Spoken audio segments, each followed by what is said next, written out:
ri te khomoi te hualngorama sipai omna tuibual te thlengin an chok vek to tuna chuan falam te nikum laman an chok ma se falam te ran la hualngorama an kal le don ani chuan poilian tak ani don ani khasu ami ngong khasu anavio wang amaro chu karla ka ni china tan lamaka soitogin kan nauten ral rel thiam tak takin chinland council tangin ralan relanga an tuangin ma chon ran la theibik lawang te mi pui te chuan mi pui him tur zongin mo thil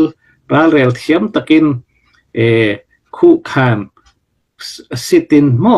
an bayan defensive po thatakin an la theyang ti hi ka ring tlata tuna hianin kan unaw then katile sual sipai anin zom thoho wantum ti te kan lo hreto ei te hianin tuna zofa te chenna atam zok chenna mun walngorama hianin minron lu chhuale tang ni sela engang tlukin nge apoyang tin khovel mun sang om zona thak mi zote ril ru hiang tlukin nge hliamang ti te po hi imudan imudan kan timeng chuma chu tiang ani chon khatiang ani ang teng chi mo 100% chu diklo mai thei chu ingai dan ka zau takin min soi sakta che doctor oding lo somang ole alom ambe zalen na barmarama kan swala abik takin chinlen na po chin mi pui zo faten zalen na kan swal but ania ma se van doi thak tak men lung chet thak tak men kanin lung rual thelo thak ma tin gan zep lokanga kanin lung rual thelo na kan chin zinga lung rual thelo na ke ka soile fowanga tong khat kan mang lo te po khi anin ka ria nam khat ni ma ila tong khat kan man lo chon in ngai nat tak khi om lo wa khiar kar ru khen min ran da ti dang le thui mai nin ka muwa chung po chu kan ngai to tur thuk tak nin ka ria chu tiang zinga chuan tu na iran chhoi zo na iran zo ta America hian chin mi hi nuai khat chuang kan om chu ta chuanin CBC USA Chin Baptist Church USA ti in Chin abik takin halkha than tlang lam te mayang lai speaking ko Gonzales Homrukvel chu CBC USA tin an sui komani tin falam lam falam tong mang ko ran kha CBANA ti in an sui kombe Chin Baptist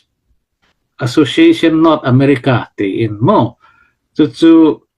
falam lam ko ran hi ka khet solo chen somnga somrukvel an sui kom ani CBC le CNA CBANA mo kha om ta chu chuan pastor ming nei tak panga ve le lamin an tho a chu chuan CPRI and din ta ni Chin Peace and Reconciliation Initiative tin antum ber chu Chin mi te in sui kom tir in pum khatir tum kha ania chu a history kan soi de bok ani chu tin kan thret theu again Mizorama Chief Minister in ma la Chief Minister Pulal du Oman Paul Adin ha chu an minga Advocacy Group for Peace in Chin ti ania advocacy group kan timaya atoy zongin ma an lan na sa nikum lam February ni somni paruka pokhan le lam ICNCCCB le helam Chinland Council an kowa agreement and sign kha mo Chief Minister ma tiang chi khan ma an la ma se ke mania achuti hu chuanin nikum July tha CNDF khan ri ten han ru na mi en ran thata tiang chi khan ke mania boina ne om wang khan agreement sign po khapan la lei theilawa ma son lei theilawa tuna hian กันหุงลอกคาน CPRI America based Chin Baptist Church Ho in Andin Peace Commission CPRI le Mizoram Chief Minister Nadin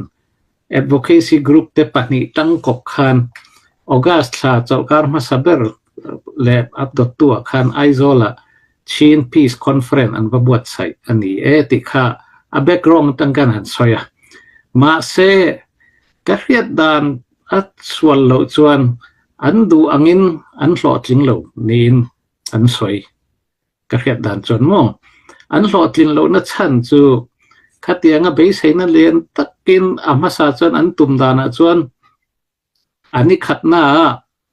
kami Peace Commission pani tangrol khan Chinland Council an komang ani ni na CB an kom leng ani thumna an pani khan an ko khomanga Peace Commission pani te mo CPRI le Advocacy Group khan in remnan siamanga te khan azana so hlui kil hona nen lom na te pokan neng te khan roman fela dollar tam tak an seng ani ai America tangpon CPRI palai ten kala kadang khan an malak nan za lutuk ngai ka teng respect ka petak takani amaro chu kei mani chunga tho khanin boina neu kha ma CB khanin sui khom hlei theilawa eti mayang achan chu CB member CNO CNDF te khan July thani somni panga arukin New Delhi an te min online nga palai te nen an zu in kom dei ti kha aran than tak chiama wangin an CNO CNDF khan CNO an president te pon han ba na mo ka te khan CB kha an pum khat lei thei to lo ni an mani kara khan mo chu wang chuan CB kha kal tur mu malan om talawa a CC kha chuan kal kim deuh thata kal tur te chu Chinland Council lam kha chu CB kha ni lovin CB ming ni lovin ICNCC nan tia ani thumna phei chuan ICNCC te po chuan kal to lo ti an chi te kha ka hiani chu wangin an hlo tling lutuk lawa kan chin in pum khanna an tum angin ma son theilawa a ke mani Chin Revolution Organization bok hian min kan mo anita ni chu kanin ngai to fe ngai ni khovel pum min tong tai na nen chin in pum khanna hei United States Chin Coalition ta pon na sa tagin ka telvena ne kan be hok engma ala puitin lei thelo ani berchu nia izona pani na kha ni ri te khomoi te hwalngorama sipai omna tuibual te thlengin an chhuak vek to tuna chuan falam te nikum laman an chhuaka ma se falam ten ran la hwalngorama an ran kal le don ani chuan poilian tak ani don ani khasu ami ngong khasu anavio wang amaro chu karla ka ni china tan lam ka soi to gen kan nauten ral rel thiam tak takin Chinland Council tangin ralan relanga an tuangin ma chon an la theibik lawang te mi pui te chuan mi pui him tur zongin mo thil ral rel thiam takin khu khan sitin mo an beyan defensive po thatakin an la theyang ti hi ka ring tlata nia kan tan ho atulai tak ani so wangin engpon ni setil cheper tur donin atha be sei bokin itang rualang ti kha thanem ngai takin kan soinon len dia kalome achan chu soima sa te kan soito ni china pupui te po khan ran soito helaya CNO kan unau CNO group zinga then khatten SAC an lo va biak awangin an pol chung ICNCC chunga boina kan hriat phak lo om vea chung te chuanin tun tuma kan samita soi hona thil tam tak minti kham ani an ma ni chunga an boi ve leya ICNCC nena in betur kan nia an ni nena nela min boi puitu advocacy le CPRI te nena mai chana in bia thu han soi tur khan an ma ni lama so sipai lova betu an awang khan an boi ruwe a chu wangin kan la ready lowe in siam rem tur kan la ne an ti wangin kan bai seng kan tin che taloni ke ni chin lang kong sil lama tang suan kan thok rit khop maya chin lung lama mi kan in so ma negotiation team kum tira ra kain ruat sa chau po du tok lovin kan minister chen khat kan chief minister hawin kan som tela che tiang chuan chief minister hawin kan thok review na lelam kha an lo doctor marama tong kam takin an lo niang nai lo de ulka kan du kan theng phatalo ni ti kha holngau aram minti du lawa holngau minti luital ho hi an hot oma kanin se tam to mai chana po online po hi chu in pum khatna chin nam in pum khatna kalpui du tu kan nia nation building kan duwa state building kan duwa chin hi nam khat anga din chua ram khat anga din chua self determination ma ni ro in rel thei na ram ni ve kan du awangin khat tiang ril du le federal democracy sual tu kan ni chuan mi te hi noi chia lowin an ming anga kau ve turani mi indu takin ming anin saka anin teya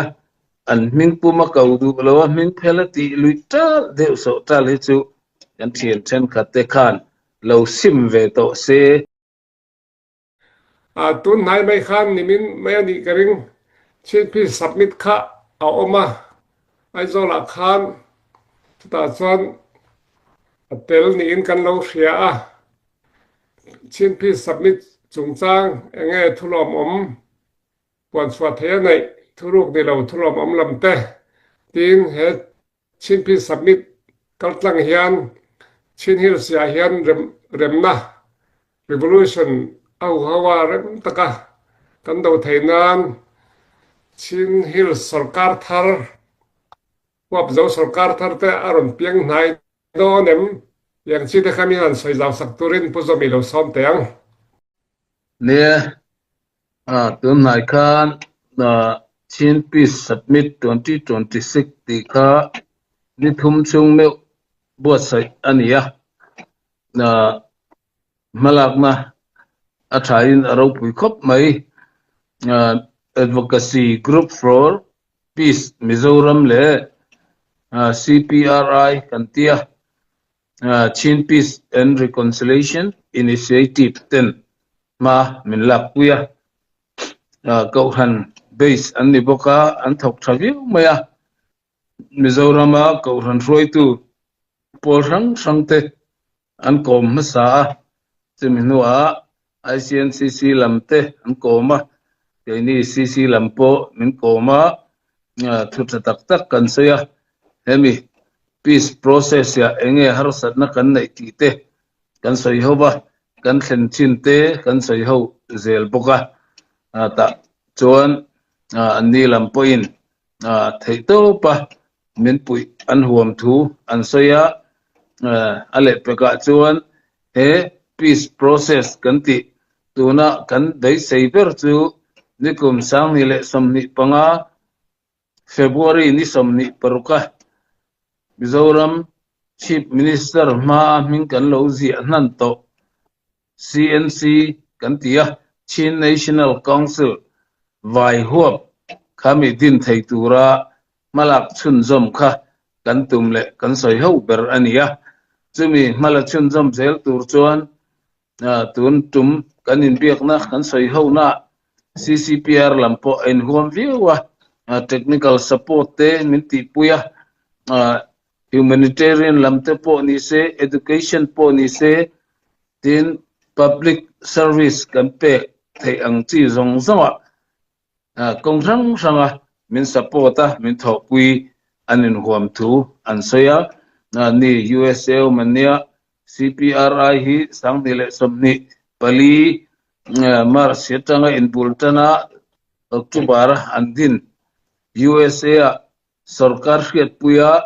NGO pakhat in register ania resource tam tak ania contact le thokui tam tak po ania chung te chu kan theng tokin kan lo bianga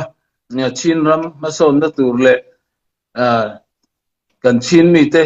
in pum khat theinan ma kan lo la anga nang ni hian min thokpui dueng min thokpui thengem ti te men zo ta ke ni lam point kan welcome viawa chu tianga min ti pui thei chen kan lo ngutang atam theng berin workshop te training te nin ran ti pui ula hetia in ral chai ai chuan tuna kan han ti chin le na chuan kan hriat lar ber chu CCCB tiania group ni anga kan lang te hi fu lova heng te hi group khada kanom theya CNC Chin National Council kan din chwa theina tur chuan a mishing ate ataka kanin mua do kan kil ho tam atula a politic lam rungot soilovin engamo technical support a hriat zawna lam resources angchi te min thokpuya training workshop te min nei pui zel turin kan soma anni point resource thatak tak an nei thule contract tam tak an nei thu chu tiang te thei tura chakna an nei thu te sumpo an zon thei tur thu te min thrila kan thamuang khop maya kan lim khop mai ti kha kan sei ho na ra ania chon ni zana kan ato nan ti in gala dinner kan neya anuamin a hlim khop maya dar zanda sompani nuwa in ka thanga daruka minong kai tholya kan hlim hle ni zan chu anuam khop maya kan summit po a hlo ting viewin kan ria Mizoram lama Mizoram sarkar minister then khatele NGO pol sang anron kal fika asom angin achang tlungin apui thuang reng khop mai ti kha kan report ni sela amaro chu baramalam thil ti emani chin ramta na malak na le Myanmar lam thil political inkung kai thil ani awangin media lama hi chuan alang viau lo mai thea a hriat ero chu an hria a phalna la thapa thil ti ani chung te chu tuntum samita kan lo tlinna ani amaro chu kan bei seyang tak ero chu kan tlin che lova a chan chu soima sa te kan soito ni china pupui te po khan aran soito helaya CNO kan unau CNO group zinga then khatten SAC an lo va biak awangin an pol chung ICNC chunga boina kan hriat phak lo om vea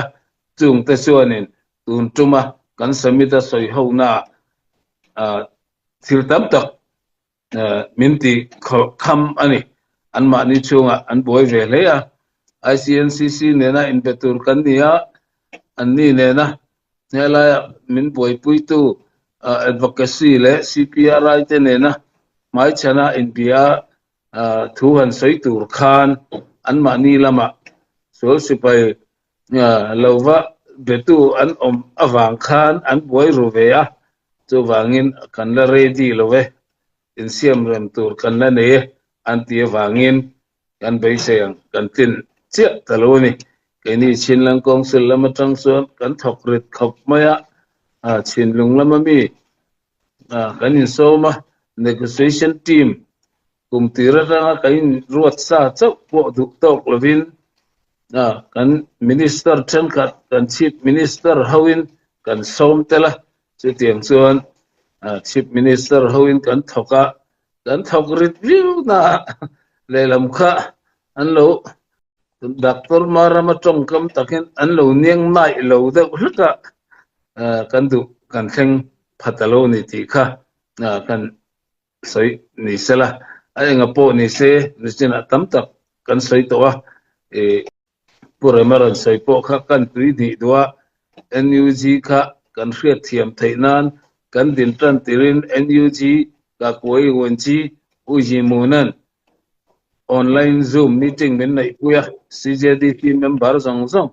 sikhang hunlaya CJDC chairman ka pural nina ania